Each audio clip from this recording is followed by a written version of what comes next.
Good morning friends. तो जैसे कि हम पिछले क्लास में बताए थे गंगा नदी तंत्र के बारे में, तो उसमें जो उत्तराखंड में गंगा नदी का उद्गम कैसे हुआ हम लोग वो देख लिए थे। आज हम देखेंगे जो उसकी सहायक नदियां हैं उसके बारे में। टॉपिक वही रहेगा, गंगा नदी तंत्र, गंगा नदी तंत्र तो वही रहेगा। अब देखेंगे उसकी सहायक नदियों के बारे में। तो ये गंगा नदी है, हम ऐसे बना ले रहे हैं। इसका उद्भव कैसे हुआ, देवप्रयाग के बाद इसको गंगा के नाम से जाना जाता है, ये तो हम बता चुके हैं। यह भागीरथी नदी, यह है अलकनंदा नदी, यह है देवप्रयाग। यहीं से देवप्रयाग से इसका नाम गंगा पड़ता है। ये यहाँ है एक जगह ऋषिकेश, ये है ऋषिकेश, ये ऋषिकेश है। यहाँ तक ये नदियां क्या करती है, पहाड़ों पर ही बहती है। जो यहाँ से नदियां निकलती है, इसके बाद ऋषिकेश तक, ऋषिकेश के बाद यहाँ आएगा एक और जगह है हरिद्वार। यहाँ पे है हरिद्वार, यह है हरिद्वार, हरिद्वार। यहाँ तक ये नदियां क्या करती हैं, पर्वतों या पहाड़ों पर ही फ्लो कर रही हैं। इतना नदियां पर्वत और पहाड़ों पर ही फ्लो कर रही हैं। हरिद्वार के बाद ये नदियां मैदान में प्रवेश करती हैं। तो यहाँ लिख लीजिए,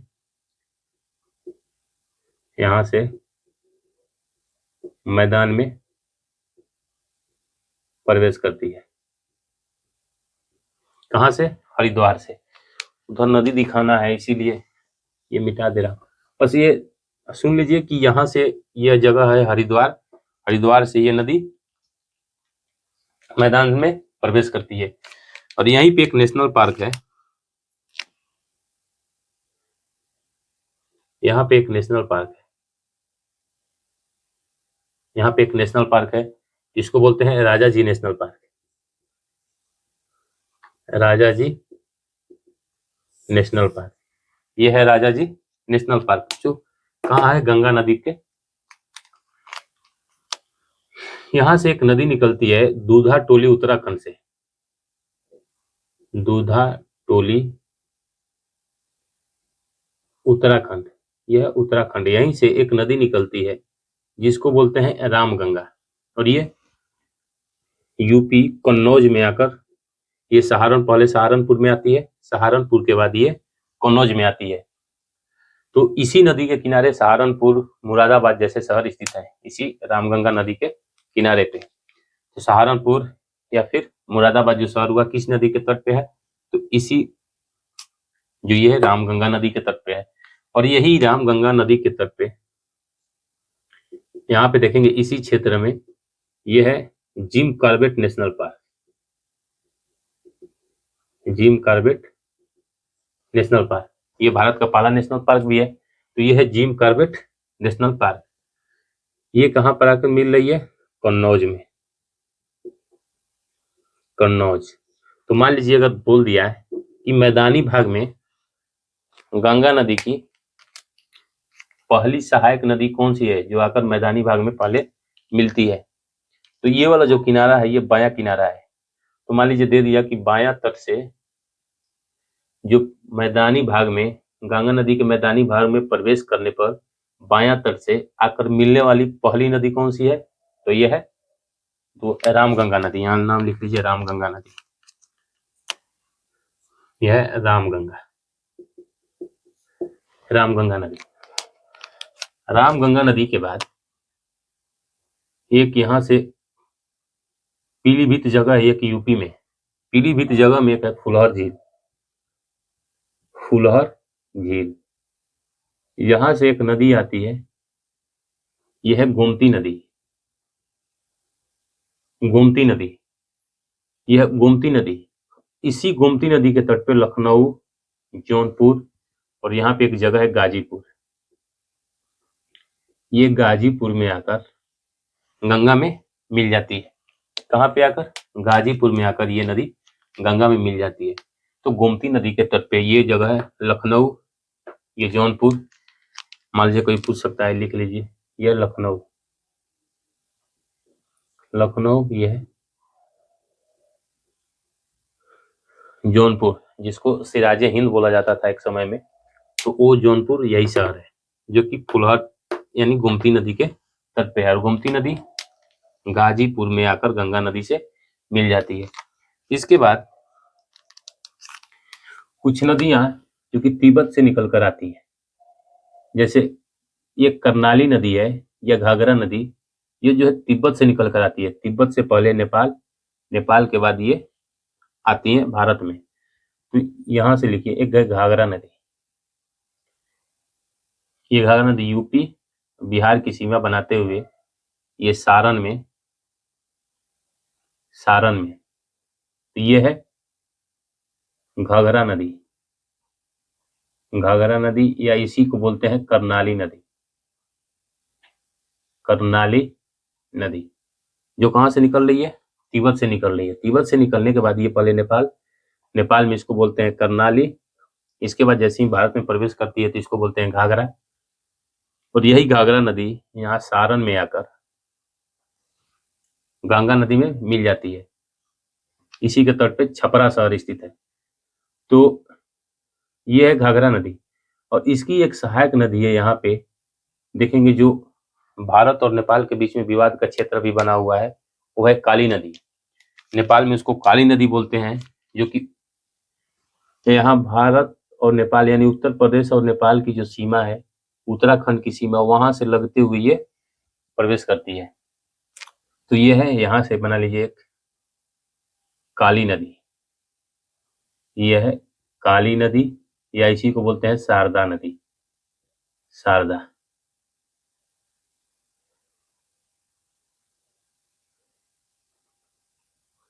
शारदा नदी, काली नदी या शारदा नदी। तो इस घाघरा नदी के तट पे ये घाघरा नदी है। ये घाघरा की ये कौन सा तट है? इस टाइप पे नदी फ्लो कर रही है तो ये दाहिने तट है।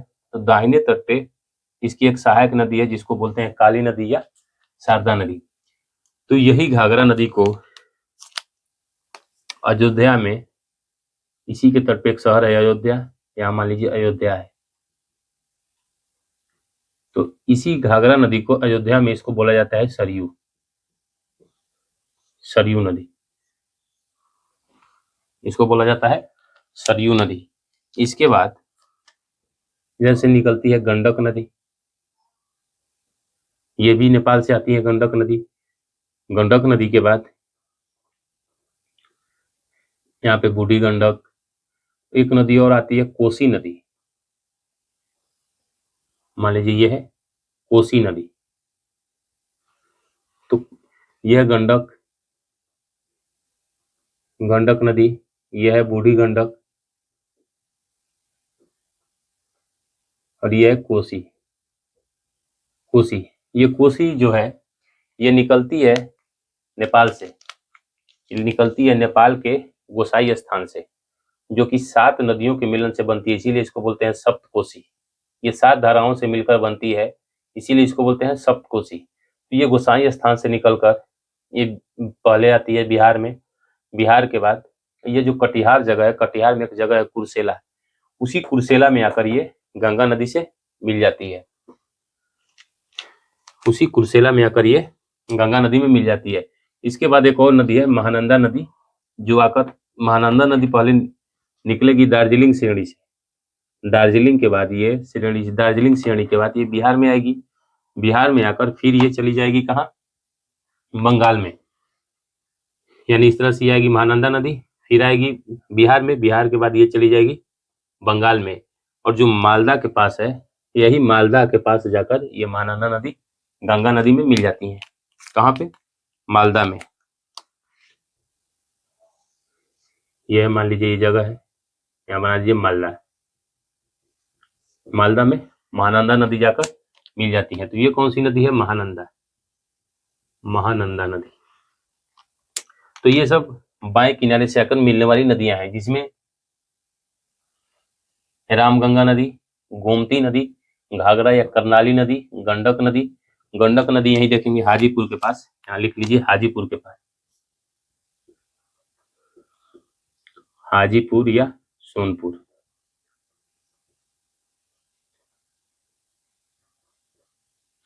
बूढ़ी गंडक खगड़िया के पास। कोसी कटिहार कुर्सेला और महानंदा मालदा के पास। ये जाकर गंगा नदी में मिल जाती हैं। इसके बाद इधर से जो मुख्य नदियां मिलेंगी पहले उसको देखते हैं, जो दाहिने साइड से है। ये तो सब बाएं साइड से आकर मिल रही है नदियां। इसके बाद जो दाहिने साइड से आकर मिल रही है नदियां, ये मैं मिटा दे रहा। तो यहां में सबसे पहले ये है यमुना नदी। यमुना नदी पहले इसको बना लिए यमुना।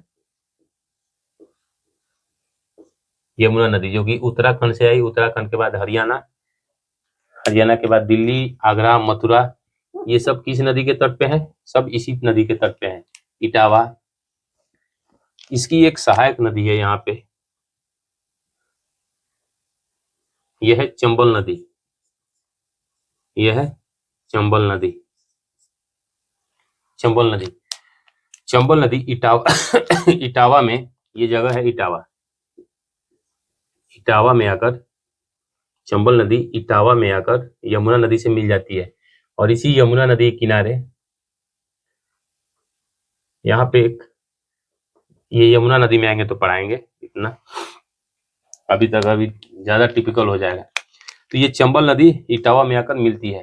इसके बाद यहाँ पे एक नदी है हमीर, यह है,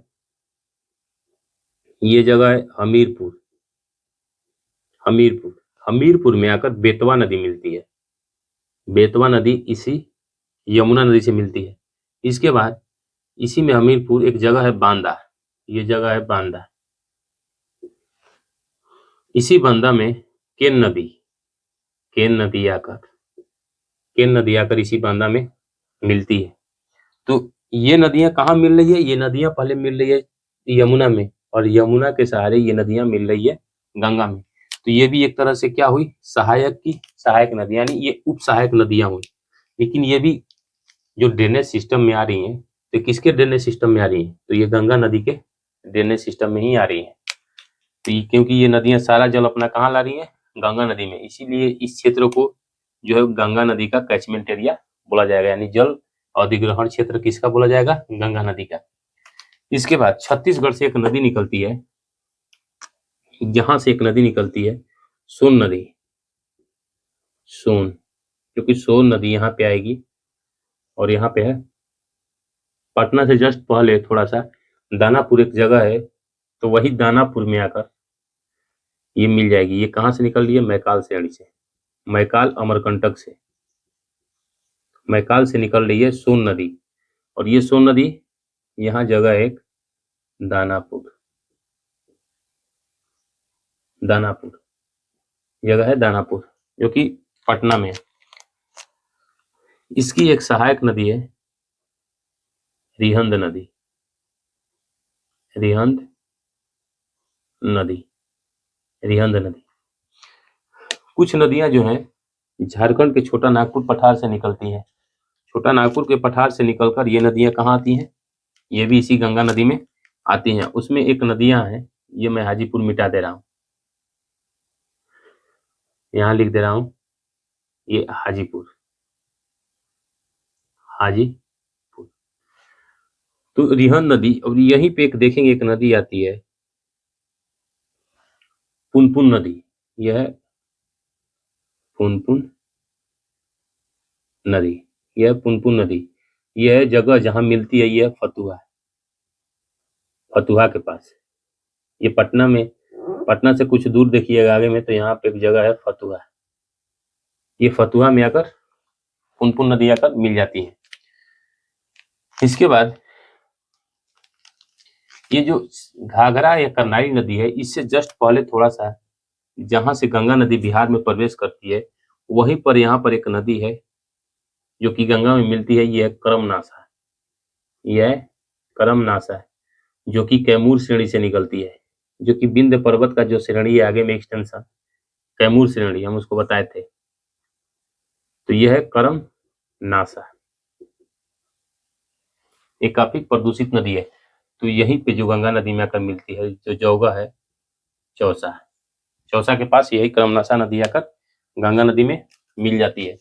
तो ये मेनली क्या हुए, गंगा नदी के अपवाह तंत्र हुए, जिसमें रामगंगा नदी, गोमती नदी, कर्नाली, गंडक, कोसी, महानंदा, इसके बाद जो ये तो बाएं साइड से हुआ, इधर दाएं साइड से यमुना नदी, चंबल नदी, बेतवा, केन, करमनासा, सोन नदी, रिहंद नदी, इसके बाद ये है पुनपुन नदी। इसके बाद ये नदी यहाँ पे फरक्का बैराज बनाया गया है, ये मैं मिटा दे रहा हूँ। यहाँ पे एक फरक्का बैराज बनाया गया है, ये मैं मिटा दे रहा हूँ। यहाँ पे एक फरक्का यानी फरक्का बैराज बनाया गया है, वेस्ट बंगाल में फरक्का बैराज, जहां से ये नदियां दो पार्ट में टूटती है। यानी एक पार्ट जो हुगली नदी है, एक ट्रिब्यूटरी इसकी अलग हो जाती है हुगली, जो कि कलकत्ता और हल्दिया जैसे क्षेत्र में ये फ्लो बहती है नदियां। कलकत्ता और हल्दिया जो है हुगली नदी के तट पे है। इसके बाद जो मुख्य धारा है वो बंगाल में चली जाती है। तो यहीं पे एक फरक्का बैराज बनाया गया है, ये फरक्का बैराज, यहीं से एक नदी इधर चल जाती है वेस्ट ये बांग्लादेश में, और एक ये जो ट्रिब्यूटरी है ये हुगली नदी है, ये हो जाएगी पद्मा, और ये है हुगली, ये है हुगली नदी, यहीं पे है कलकत्ता, हल्दिया। इसके बाद ये नदियां बंगाल की खाड़ी में गिर जाती हैं, हुगली नदी, और पद्मा जो है बांग्लादेश में चली जाती है। यानी गंगा नदी जो बांग्लादेश में चली जाती है उसको पद्मा के नाम से जाना जाता है। एक बार क्वेश्चन पूछा गया था कि कौन से बैराज के बाद जो गंगा नदी है वो बांग्लादेश में चली जाती है। यानी जो लास्ट बैराज जो बनाया गया है गंगा नदी पर, यहाँ से जो लास्ट बैराज गंगा नदी पे बनाया गया है जो भारत में है, वो कौन सा है, फरक्का बैराज। और फरक्का बैराज के बाद ये नदी, ये है जगह फरक्का बैराज, यहाँ लिख लीजिए Farakka, Farakka barrage, Farakka barrage. Farakka barrage के बाद ये नदी कहाँ चली जाती है, बांग्लादेश में चली जाती है। तो ये है गंगा नदी तंत्र।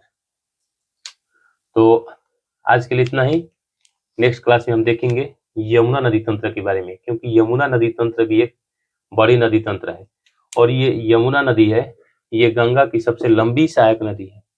गंगा की सबसे बड़ी नहीं, लेकिन गंगा की सबसे लंबी सहायक नदी है।